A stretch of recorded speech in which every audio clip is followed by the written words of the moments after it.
Welcome everyone to MailFuzz TV. I am Peter and today I'm going to be talking about Constellation Season 1 Episode 6. It's called Paul is Dead. So spoilers for the episode. This episode made things more confusing. Not clearer, more confusing. There's some initial excitement early on when you realize what it's doing. It's doing the other perspective. It's going to follow Paul, the other astronaut, and what he went through back in episode 1 and 2, what happened when the incident happened on the space station. And we see all these other sides of all these other events. And if I'm going to make a critique right off the bat, is that I don't think they need to do the other side of every single little thing that they've done, where Joe has seen something that's clearly from the other world. The main one that I'll use as an example is visiting the grave, right? And remember Joe seeing Paul there, but he had a crutch, like he was the one there visiting her grave. I don't think we need to see the other side of that in this episode, because by the time we get to that point in this episode, we've seen so many alternative sides of events we've already seen that have added some context to those moments that have sort of made it clear what was going on in the other world. I don't think that particular one needed much of an explanation. From context we already kind of get what the other side of it was. And like I say, by this point in the episode, we've seen so many other, sides of these moments that we've been getting throughout the show that at that point I was like, it felt like a checklist almost by the time we got to that one. But that said, the main thing we're going to talk about here is what the hell's going on, which I suppose is true of all the episodes, but this one really muddied things up. Obviously, up until this point in the show, the way that I've mostly been talking, even though there's obviously been room for there to be more to it than this, is that we've been following Good Joe, and that she switched from her Earth into the bad Earth, and she's been experiencing this world where it's like she just switched over. And back on the original Earth, the good Earth, Paul survived instead, right? That's up until this point, that's the way it kind of seemed. And then you've got the whole Henry and Bud thing, which I'll get more into in a bit. But this episode throws that out the window. There's something more complex going on here, because Paul also jumps to a new reality that he is, not supposed to be in. But that's strange, because if him and Joe both jumped, wouldn't they be in the same reality now? Of course they're not. So that's point number one. But there's more to it than that, because he's in the universe that Bud's in, and that's actually one of the questions that we've had throughout the show, or at least that I've had throughout the show, is are Henry and Bud, are they in the two different worlds that Joe is in and not in, if that makes sense? Like, the two worlds that we're seeing glimpses of, between the main one we're watching and the other one we're seeing these glimpses of that Joe originally came from, is that just the Henry and Bud world?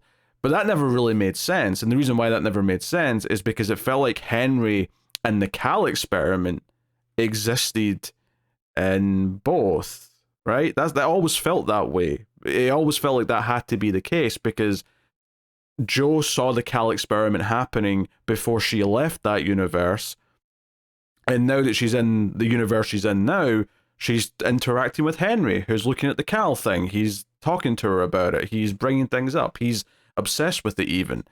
So there's a Cal in both the original universe that Joe's in and the one she's went to. However, Paul, when he seems to have jumped universes, no one knows what the Cal is. And it becomes clear as the episode goes on that he's in the world with Bud. He's in the world with the Caldera, who didn't stay with NASA, who seems to have taken it hard and has been blamed for the death of the two other astronauts, even though he remembers saving them. Of course, that was one of the key points in his character back from episode 3. So that opens this can of worms. It's like, what the hell? How does this all fit together then? Because, and honestly, it was almost distracting me in this episode. I was almost not paying attention to certain scenes because I was too busy trying to figure this crap out in my head. The main thing that I was thinking for a while is that, okay, is it possible that when the Cal device turned on, one world was kind of split into two? Because Joe and Paul are both from the same world, right? They both existed in a world where they both agreed that Paul's wife was named Erica, right? Which, again, Paul gets her name wrong in this episode, just like Joe did.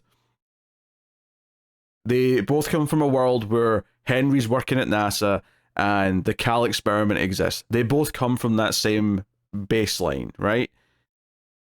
Has it then split into two where nothing's quite right for either of them? They're both in these universes. Because this is the thing, the universe that Paul is in mostly seems like the one Joe wants to go back to, except for the fact that there's no Henry working on the Cal, which definitively was in her universe at the start of the show.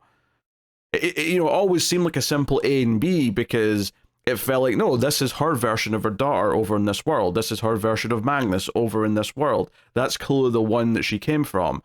But everything with this episode with Paul says that that's not the case. It's like these two new realities have been created. But even that doesn't make sense, because then you stop and think about it. Bud and Henry have been in two of these realities for decades. So these realities weren't simply just created when the Cal experiment turned on, because Bud's already in this one. Bud's been here for ages. So at the very least, at the very absolute minimum, there's 3 universes happening right now. There's the universe that Henry and Joe started in, right, at the start of the show, where there was a Cal experiment, Henry was working at NASA. And then there's 2 universes that we've been primarily seeing since that point, since the splits happened. We've been seeing Joe in what I've been calling the bad universe, which still has a Henry working on a Cal device, but obviously all these other things have happened. The Joe from this world was having an affair, the daughter doesn't speak Swedish, all these other things. Paul's went to a universe which seems like it's more like the one Joe wants, but it is different because it's the Bud universe. It's the one where there's not a Cal device. All these things didn't happen. So there's 3 universes, and in 2 of them, Henry Caldera works on a Cal device. And for a while I was thinking, okay, what if turning on the Cal device created 2 new universes, and it kind of splintered? The idea that Henry and Bud had splintered previously, right? And on the Henry timeline, we get to this point where it splinters again, like a tree. Like there's 2 forks, right? It forked once with Henry and Bud when they swapped over, and then when it gets to the start of Constellation and the Cal device turns on, it splits again. Except for the fact that Paul goes into a universe with Bud. Theoretically, if it split again from a universe where Henry was working on the Cal, then both universes that Henry and Joe are in would both be with a version of Henry. Instead, Henry and Bud split decades ago, and seemingly Paul's went to the universe where Bud's been in all this time, meaning that there's some kind of... like I say, there's at least 3 versions of reality that we're now dealing with. And this episode, which in theory was supposed to make things more clear, just made it more confusing. At least if you're thinking about it. I think if you're just taking things at surface level and you're not thinking about how some of these details actually contradict what the thinking was before, you might not notice that.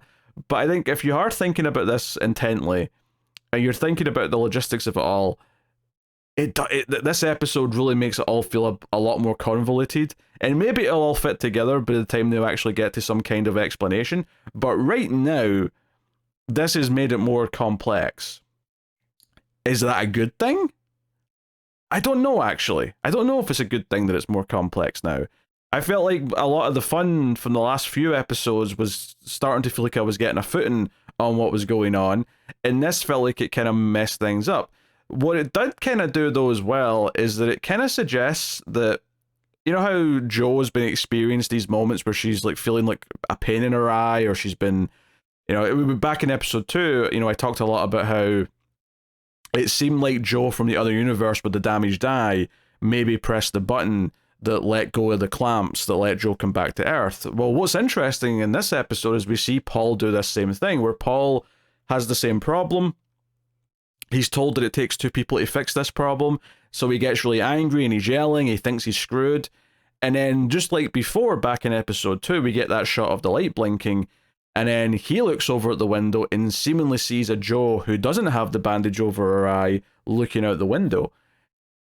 And that's, it's hard to kind of grasp what they're doing there. It kind of felt like, in some ways, along with the fact that Paul kept thinking that Jo was alive, like he kept looking over and thinking that she was breathing. It's almost like each of these realities is kind of an afterlife in a weird way, where they both had this near-death experience, and they're both in different realities where one is alive and one is dead, right? Flipped over between each other. And it's almost like Jo, the main Jo we've been watching, was able to kind of like take control of Eyeless Jo to let go of the docking. Almost like, and I'm just thinking about it this way now based on what we see in this episode, but it's almost like Jo in episode 2, without realizing she did this, was able to basically force the corpse of her other self into doing something, and it affected both universes, where it released the button for her and it released the button for Paul. And Paul sees the version without the eye patch or without the bandage over the eye because it's symbolizing that this was something that regular Jo in our universe did or something.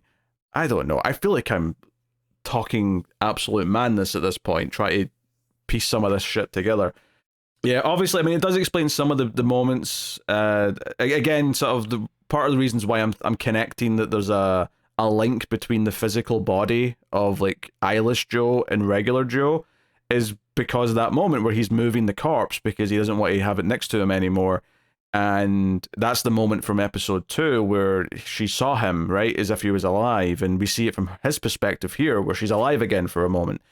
It does feel like there's a tangible link between her and the corpse of this other one, and that does really bring into question this idea that a version of her's dead up in space. And same for Paul, there's a version of him that's just dead, that he's kind of, it's almost like they're both ghosts in kind of a weird way or something like that.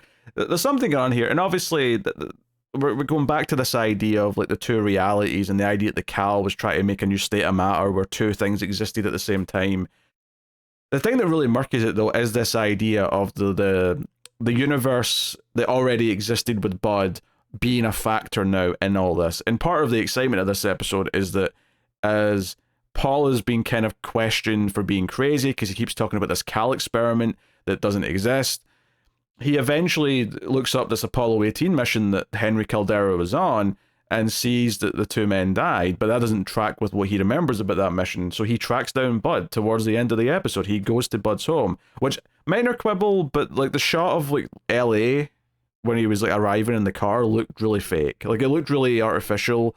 Not even necessarily in like it looked bad necessarily, but it definitely didn't look real. It looked like almost like a dreamlike version or something like that. And maybe that's intentional for some of the themes that we're talking about, but Bud doesn't know who he is, reacts kind of aggressively about the whole thing, and it's not until Paul says, what happened at Apollo 18 was that the two men survived, that Bud clearly starts to understand what he's saying, but doesn't want to like talk to him, doesn't want to connect with them, and like finally like someone believes him, someone will finally believe that he's from this other world. He just kind of gets aggressive and says that, I can't go back there and neither can you. And then when Paul won't leave, Bud pulls out a gun, and we don't see it. It's left in the air as to exactly what happens, but it's definitely implied that he might have shot Paul, and Paul might actually have ended up dead in this other universe as well, which is tragic. Yeah, and obviously a lot of this episode is dealing with Paul, with his family, much like Joe's had problems with Alice, and Alice feeling like it's not really her mom. It seems like Wendy, the daughter, Paul's daughter, is having kind of a similar moments and feeling like the dad's kind of estranged. And he does feel, of course he feels estranged. He feels like things aren't quite right, like the way he left them. His wife's got a different name. There's no Cal device. All these things are obviously adding up, and people are looking at him like he's crazy, and they're also looking at him like he abandoned Jo, like he left her body up there. That's something that, even Alice is talking about a lot. There's a good little moment where Alice says she doesn't want to grieve for Jo for her mum because it's stupid to say goodbye when she's still up there. And I thought that was a really neat little line because it kind of is true in a weird way. Like, because her mum is really out there somewhere. It's just not quite in the way she means it. So that's kind of interesting. But we see the funeral that obviously we saw glimpses of before. I did laugh when Paul told his own daughter not to be an asshole. That did give me a chuckle. Mainly because I just think it's funny when people speak that way to kids in movies and TV shows. I don't know why. It tickles me. But yeah, so this Alice sees other Alice and convinces Magnus to go to the cabin. I've kind of glossed over a lot of the Magnus and Magnus and Alice stuff this episode.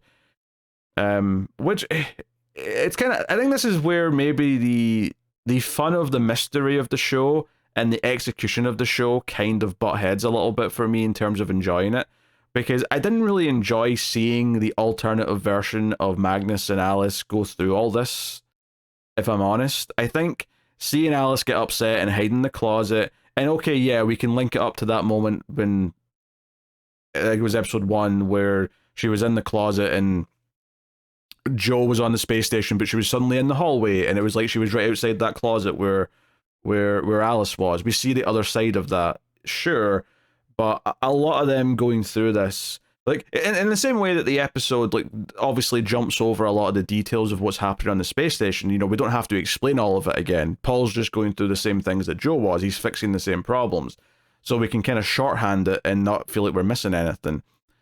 The same's kind of true for the character drama in a way, where it feels like we're going through this grieving process. And while it's interesting to see certain moments and how they play out, and how this is a version of Magnus and Alice that have heard that Joe has died on the station, and how they process that, as it kept going though, and it kept being about her grief and hiding in the closet, and Magnus not knowing how to deal with it, it did kind of feel like, okay, I kind of get this vibe. You know, we've already kind of got this already, more or less, throughout the original versions. I don't feel like we're learning anything particularly interesting from this. And I don't mean from the mystery, I just mean from a character drama perspective. We're not really learning anything new about how they feel, or it's not different enough or anything like that to feel like we're getting something, some sort of insight into how the differences are affecting them. And I think the ending cliffhanger kind of, you know, it's the same problem I had with the cliffhanger at the end of a few other episodes, where it just basically does the thing we already know. You know, like, there were several of those episodes at the start of the show where it kept ending in the snow with either seeing the other Alice or losing the other Alice or looking for her through the snow, and it was basically just reiterating the same point over and over again. The same thing happens in this episode. Magnus and Alice are at the cabin, and Alice wakes up at the end of the episode, and the car's outside, and she sees her mum. She sees Joe arriving. This is the Joe and the other Alice from, you know, the main universe we've been following. The one, you know, the Joe that we saw in the cabin in episode 1 and the bookends. This is her arriving with the other Alice, right? And we saw them arrive again last episode even. So this moment of her looking out the window and being like, oh my god, it's my mom. She's alive still. I get why it's a moment for the character to see her just like that in this moment. But I think for us, the audience, we have already played this card to absolute death. But even at this specific location with the snow and the cabin and like Alice interacting with her mom and whatever. And again, it goes back to maybe those bookends of those first few episodes really, not only were they annoying at the time, as far as I was concerned, I thought they were the least engaging parts of the episode and felt like they were just there to try and tease some mystery that didn't really have much weight behind it yet. But they've also like made a lot of the moments in this episode and a little bit of the stuff in the last episode feel a bit more tiresome, because we've kind of already made these points already, and I'm not excited seeing them again. I wanted to go beyond where we've seen before and do something different with it and have them learn something or have a more meaningful conversation. Like, at this point in the show, 6 episodes in, and this is partly why that small interaction between Paul and Bud was exciting, is that I'm at this point very, very ready to have 2 characters actually discuss what's going on, like openly and meaningfully. Whether that's Joe and either, you know, Universe B Alice or Universe A Alice, or whether that's more Paul if he's still alive with Bud. but I'm ready for characters to start to actually try and figure some of this out, as opposed to being completely in the dark. I'm okay for a lot of it to still be a mystery, but I at least want some characters to start trying to piece some things together. Starting to maybe, like, I'm basically sick of the characters questioning if they're going crazy at this point, right? Or having all the other characters questioning if they're going crazy. Like, we've done that. I get why that's a beat in this story. It makes sense that other characters around them would think they're going nuts. But I'm ready to move on from that and have our main characters actually start to try and piece something together or do something meaningful. Maybe something that Joe says to Alice or Magnus maybe triggers something where Alice finally realizes that she's seen this alternate version of things, and maybe just a shred of evidence that makes people actually stop and talk about what's happening in a more meaningful way. I'm kind of ready for that at this point. In this episode, while it teased that a little bit, was mostly just making everything more confusing. And perhaps it'll all fit into place. By the time it all comes together, this may all make sense, and we may understand how all these different universes that we're dealing with kind of fit together. Right now, this almost made a mess of it even more than it already was in a lot of ways. Like I say, I was all on board with the idea that, you know, if it's not just a simple A and B swap between two universes, maybe we've now splintered into two new universes from the one that they both started from. Because both Paul and Joe both moved to realities where everything wasn't quite right, even though they both came from the same universe to begin with. So it's not a simple swap. Okay, that's definitive now, we've learned that. But the fact that he's went into the universe that Bud's in, which definitely already existed for a long time, all the way back to Apollo 18, raises a lot of questions that I'm finding it difficult to answer or even ask the correct questions on. And then other than that, like I say, a lot of this episode was a bit of a checklist of going through all the little moments we can see the other side of. You know, we get Alice destroying her bunny rabbit, and, you know, obviously remember that from episodes ago. It's also worth mentioning that she sees Henry in the window right before she does that. You know, back when Henry looked down and waved, that was the other Alice he saw, because Henry doesn't exist in this universe. It's Bud that exists in this universe that Paul's alive in, or at least was alive in. Maybe it may not be anymore. We didn't see a body. All we hear is a gunshot. We don't know for sure, but yeah, like, and I think some of these obviously you had to have, and that's part of the fun. But I think by the time we were getting later in the episode, it did kind of feel like a checklist almost, and they stopped having quite as much impact as it goes on. Again, I think a lot of this comes back to the execution and how they're actually writing the script, and maybe there's just a little bit too much repetition of certain details and certain things.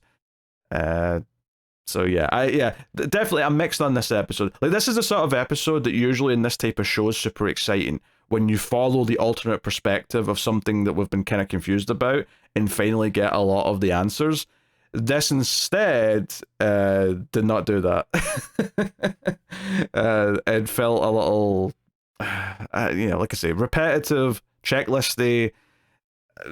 You know, all these things. It's hard. Like, for any little things that I was sort of clinging to and being like kind of excited about, I was then getting annoyed that we're just kind of doing more of the same in a lot of ways. So I don't know. We'll see what they do with this next episode. It feels that we've built up now in this episode and last of getting everyone to the cabins in the snow. And as much as I'm kind of sick of seeing these cabins in the snow, because I didn't really enjoy a lot of that stuff back in the early episodes, at least maybe finally, now that they've built to this in such a way that next episode they can really take it forward with whatever they do. I don't know, we'll see. But that's my thoughts on episode 6 of Constellation. So let me know what you thought of the episode in the comments, like, subscribe, all that stuff. Of course, you can support all the content over at patreon.com/MailFuzzTV and help keep the lights on and whatnot. But thank you very much. I'll see you next time. Keep watching TV. Have you got any vanilla?